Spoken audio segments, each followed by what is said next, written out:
Take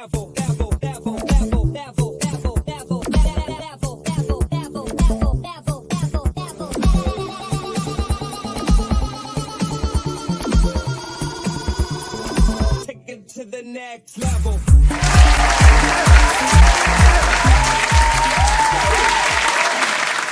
Boy, oh boy, a lot of stuff has happened during this week, and it's not looking any pretty, guys. You know, there's a lot of stuff I have talked about when it comes to the corruption that my beautiful island of Puerto Rico is facing right now, and it doesn't seem to want to stop. You guys know that the last time I spoke, I even brought screenwriter and actor Jacob Fuentes to give his input as a Puerto Rican on everything that's happening and what we need to do. It doesn't stop there. I don't know if you guys know, but I think President Trump, former President Trump, made a lot of statements regarding this lady. And also, I had in here, I interviewed, I'll get to that point later, but these two ladies over here, the one on the left is María Eloisa Melendez, Mayita Melendez, the former mayor of Ponce, and the former mayor of San Juan on the right, Carmen Yulin Cruz. Both of them allegedly, you guys know what that means when it's about a politician, both of them allegedly only hire friends and family to their staff in their municipalities in Puerto Rico, both Ponce and San Juan, instead of hiring people that have the qualifications or the preparation to actually occupy that position. And now they are under investigation after they stayed for over 8 years in their positions. Now, we heard it from President Trump, and that's something that I keep saying all the time. A lot of the media that was surrounding Trump, because at that time she used her woman card. Oh, how are you going to talk like that about a woman? Because he said there's no one more incompetent or more corrupt than the mayor of San Juan, Carmen Yulin Cruz. And was he right? Time keeps proving that she told right. What's up, Michael? It's good to see you here. I haven't seen you in a few days. Hope you're doing well and you have wrapped up every single gift that you need to wrap up for your family, okay? I have not wrapped anything, but I have all Melanated Night's gift in the closet. Anyway, so back to the news. We're still watching what's going on with these two ladies, but I don't know if you guys remember when I interviewed the Lion Man and he was talking about how he asked the mayor of Ponce for money to start his independent media outlet, which is basically what we do, contrary to what some people believe. That's exactly what we do. We're literally bringing in news raw so that you can exercise your own criticism about it. And sometimes I do want to hear your feedback, guys. So going back to what I was saying, when I brought the Lion Man, you guys know he has a platform of almost 3 million people. And he has a YouTube channel, I think, of like, what, 300K. And he was talking about how he went to the mayor of Ponce. I think he was even on Vice. If you guys look up Vice, the Lion Man, you'll see what he was talking about here on Latinsplaining. When he was talking about how he went to Mayita to ask for her support on this. And she literally said she had no money, but she spent $500,000 on her image alone. If you don't, I'm going to try to link that after this show is over. If you have not watched my interview with citizen of Ponce, the Lion Man, Enzo Torres, make sure that you watch that whole show. Trust me, you're going to get a better grip at it because he's way better than me at, going after the corruption that's happening in our island. So definitely it's not surprise for a lot of us that keep researching and putting a magnifying glass on the corruption and follow these stories. I mean, every time there's a new development, it's not a surprise to us when this news come out of the woodwork. And speaking of coming out of the woodwork, something that we did not expected. I don't know if Brotep is here. I would have wished to get his input on this, but something that came out of the woodwork. The New York Times basically has informed that, I don't know if you guys remember, Jovenel Moise, was assassinated, unfortunately, the president of Haiti several months ago. And there was a lot of Colombian and Haitian Americans arrested for this. And the New York Times reported this week that apparently in months previous to his assassination, Haiti's former president, Jovenel Moise, was gathering information regarding drug and criminal organizations in Haiti and was ready to provide the U.S. with that information, which is suspected to be the reason for his assassination. So, thank you, MK. Thank you. MK just put the link to the Lionman interview on the chat. So make sure that you copy paste it so you can watch it and understand what I'm talking about when it comes to the mayor of Ponce, the infamous, most mediocre mayor Ponce has had in its history. So going back to the whole Jovenel Moise, I don't know if I'm even saying his name right.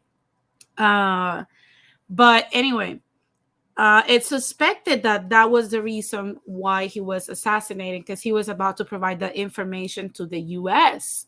Now, my thing is, of course, after so many months, now we get this information. It makes somewhat sense. I don't know if you guys agree. It makes somewhat sense because if we look at the arrests that happened, it was a lot of Colombian, workers and whatnot that infiltrated alongside with Haitian Americans that infiltrated Haiti and actually, had the president of Haiti killed. So it makes a little bit more of sense now, but we know that this is something that we're never going to get all the details. So it's very hard to actually, pass judgment on what really happened here. But as far as we know, I mean, I have to agree a little bit, Colombians, unfortunately, throughout history, since the 1870s, I believe, 1870s, 1970s have been notorious for being involved in contraband, because that's the only method of the only avenue that the American empire has left for many Latin American countries to do business. So of course we know they deal with crime and other things. And speaking of crime, something that in the American empire, something that has left a lot of people surprised is that we still, even months after this pandemic has basically ended, I don't know if you guys agree, but at this point, we know already that there is a vaccine. You either get it or you don't. They're even developing a pill, either you get it or not. We know that everybody's going to get COVID at some point in their lifetimes, whether it's 2021, 2022, 2023, or who knows when. We know it's not going to go anywhere. We know that if you take vitamin D, zinc, vitamin B12, you have higher chances of surviving it with little to mild symptoms. But we're still seeing this whole disruption in society with the whole vaccination cards. And that was the case of people in Queens, New York, when they were arrested for actually trying to eat at a cheesecake factory without a vaccination card. And I want you guys to hear the interaction that the police officers have had to have in New York with patrons of the Cheesecake Factory. Let's hear what they had to say. You're going to enforce their policy over the law? Yeah.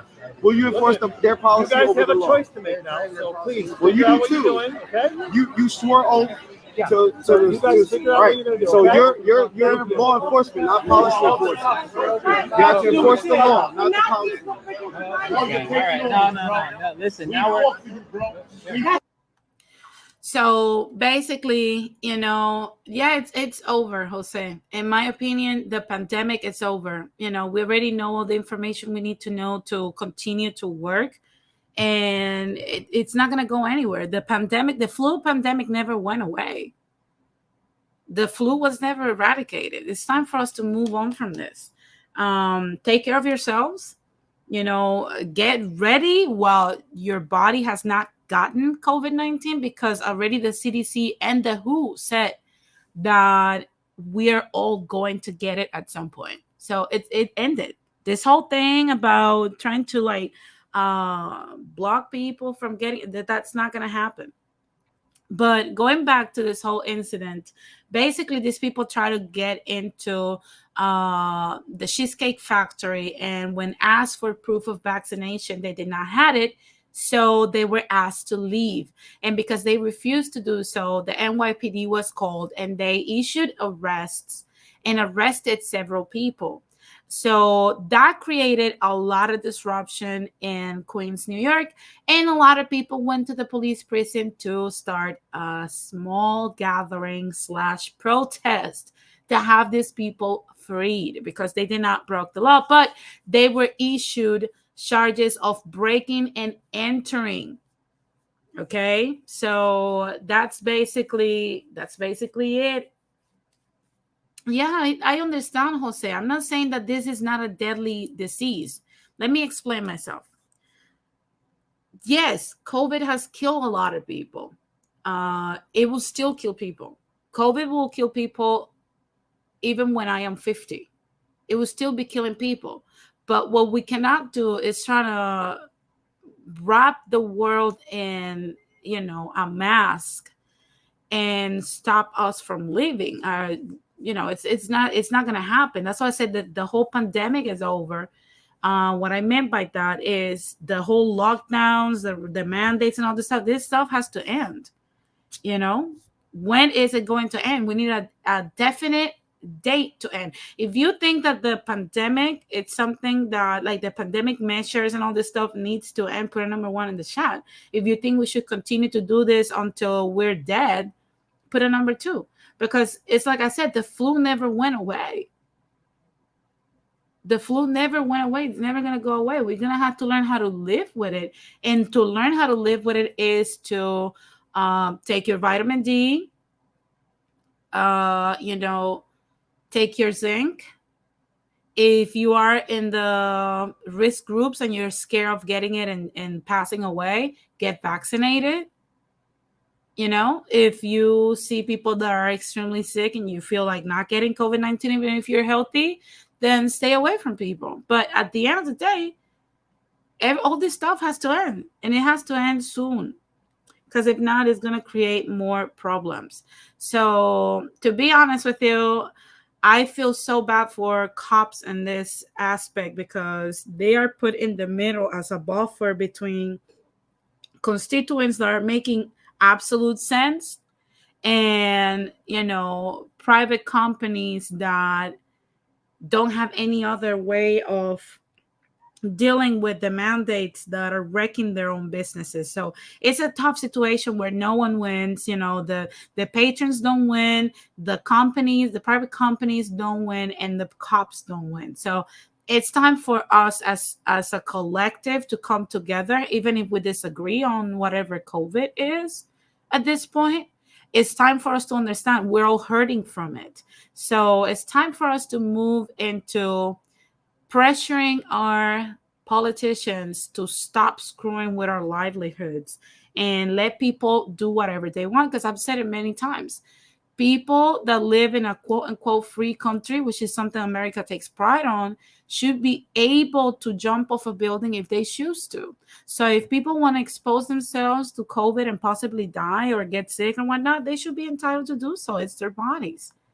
Now, moving from what people are entitled to do so, Governor DeSantis made the news again this week by announcing the Stop Woke Act. Basically, after the fight for the critical race theory to be taught in schools to children, many states have made it clear that they do not want this to be implemented in their children's minds. Governor DeSantis has created the Stop Woke Act that will provide parents the avenue to sue education entities in school that teach this theory to their children without their permission, and awards them compensation for doing so. Now, Governor DeSantis says that the Stop Woke Act will give parents the private right of action to sue institutions that they believe their children are being taught critical race theory, and will allow them to collect attorney fees if their suit is successful. Now, I don't know what you guys think about this. I've spoken before about critical race theory. I don't think that is the way of teaching people, because this is a very complex theory for children to understand. And when we have, this is what people don't understand. If you are pro critical race theory, I respect you completely, and I understand where you're coming from. Trust me, we have a lot of racists out here in America, in the open and covered, that actually need to understand this. My thing is this: when I have asked people, what are schools doing regarding Black Americans history, I have gotten the response that when you're in school in America, there's only one page in history books that goes from slavery to Martin Luther King. Nothing else is taught when it comes to the history of the country. To me, someone looking from the outside, looking into it, if you have to suppress all the shit that Black people went through in this country into one page, I think that you need to expand that chapter to reality and include, what slaves went through, why they were not supposed to be free, what made them, quote unquote, less than a human, the brutalities that they went through, what were the laws for Black people at that time, the abuses that Black women went through. You have to include how they were segregated from society. You have to include how they were even assaulted by their owners at the times, or their masters. What was their work? Why they were not compensated? How they revolted? You have to go through so many things. And then after they were granted quote unquote freedom, you have to go through the Tulsa massacre. You have to go through the Rosewood massacre. You have to go through all of these things before you can even move to Martin. So I think instead of critical race theory, we should push for a whole chapter, if not two, because there's a lot of shit that needs to be discussed when it comes. But a whole chapter.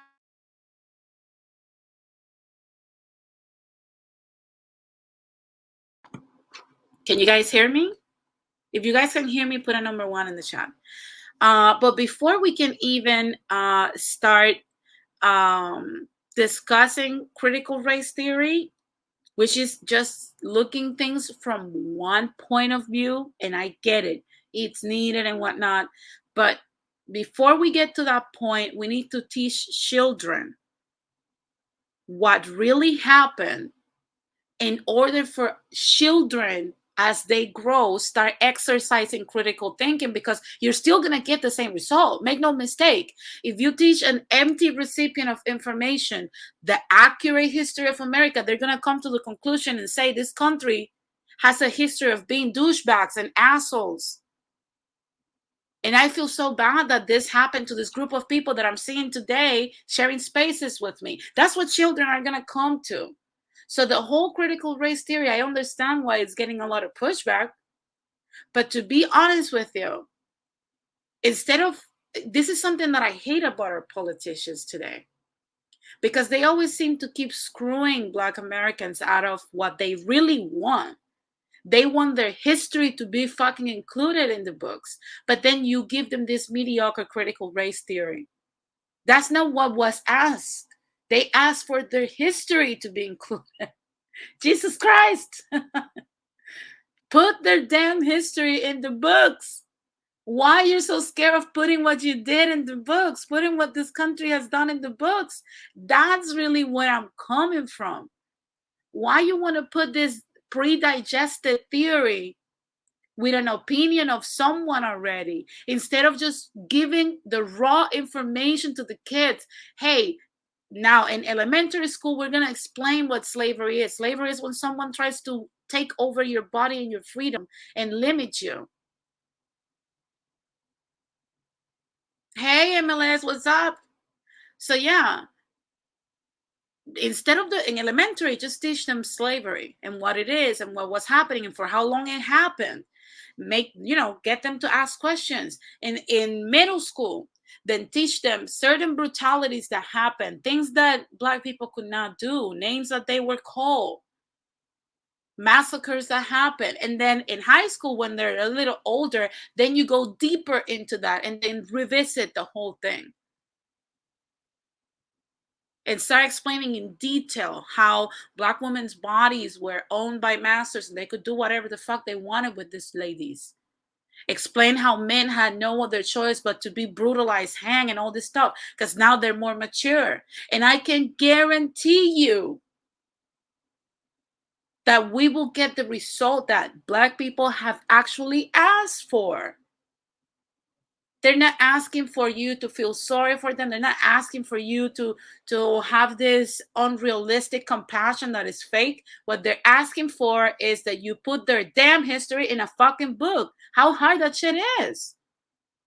Jesus Christ. That's all I've heard. If you're a Black American that watches me and you think that your history should be in a damn book, put a number 1 in the chat. Even if you're not a Black American, if you think that history should be put in a freaking book and taught to kids, just like the Mayflower fake history is taught, put a number 1 in the chat. This is the same bullshit that we get taught in Puerto Rico when they tell us, oh, Colón came into Puerto Rico and the Indians received him and it was all good and dandy. They exchanged a few casabe roots and whatnot. And then, they were dead. And that's it. Put the damn Black history in a fucking book. That's all they're asking for. Literally what they're asking for is that. I've asked many African Americans. That's literally what they want. They don't give a shit about critical race theory. They don't give a shit about nothing. They want their stories told, just like everyone gets their stories. Period. Yeah, I see that MK puts a number 1. Robert says, it's impossible, apparently. What's up, Robert? Yeah. He says, God forbid they put the truth in a book with information. Shaking my head. Absolutely. Jose puts a number 1. Yeah. That's what I said. They don't give a crap about critical race theory. They want their history in a freaking book. That's what they want. Why every time a Black person in this country speaks, somehow people go do this mental gymnastics and gives them like a very fucked up version of what they asked for? I don't get it. They speak English. They spoke in English. Holy shit. They spoke in English. I see that Johnny Mills put a number 1. Exactly. They want their history put in there. Just put it in the damn book. That's it. Stop fucking around. Unless you're scared. Unless you're scared, you don't want to accept it. That is the actual approach that I will wish we will have. Let's start pressuring our politicians and do that. Put my history here. Fuck the theories that you want to put in here. I want history to be taught to kids. How about that? Let's start pressuring for that. How about that? Figure out your assembly member, your mayor, your representative. Let's start making. I'm gonna bring a template. I swear, I'm gonna redact it this week, and I'm gonna put it on my Instagram. You can email me. I'm gonna put my email on the banner. I'm gonna redact a template. You guys remember what we did with the Natural Resources Department in Puerto Rico? I'm gonna do the same thing with this situation. Let's see what we can do. You never know, but I'm gonna redact a letter so that we can actually speak the same language and the damn history that happened to be put in a damn book. Because that's literally what we all heard Black Americans said last year, and they have been saying that for the longest damn time. I see that MK says correction. They give us what they think we want. Yeah, it's always like that. It's always like, oh my God, you know, Black Americans are like, hey, just arrest our criminals. Don't try to kill us if, you know, before asking for something. And what they get, you know what they got? Nancy Pelosi with a fucking bandana that was from a fucked up tribe in Africa, bending the knee. That's not what they asked for.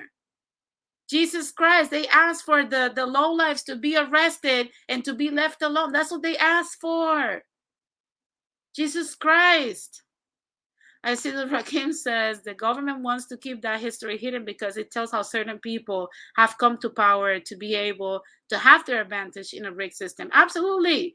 What they're so scared of. And that's what they keep twisting this. And then what I hate is that is the message that a lot of groups, specifically some of my collectivity, the Latino collectivity, sometimes has this preconceived notion that what they see on media, because they only consume CNN, MSNBC, and Fox, then they come here and say, oh, the blacks wanted the critical race theory. That's not what they asked for, you dumbass. Look at all the African Americans that I have here that support my channel are saying they don't want that, and they don't know each other personally. They come from different walks of life, and they come from different spaces. That's what they want. They want their damn history. They want to open a book and see, oh look, Harriet Tubman.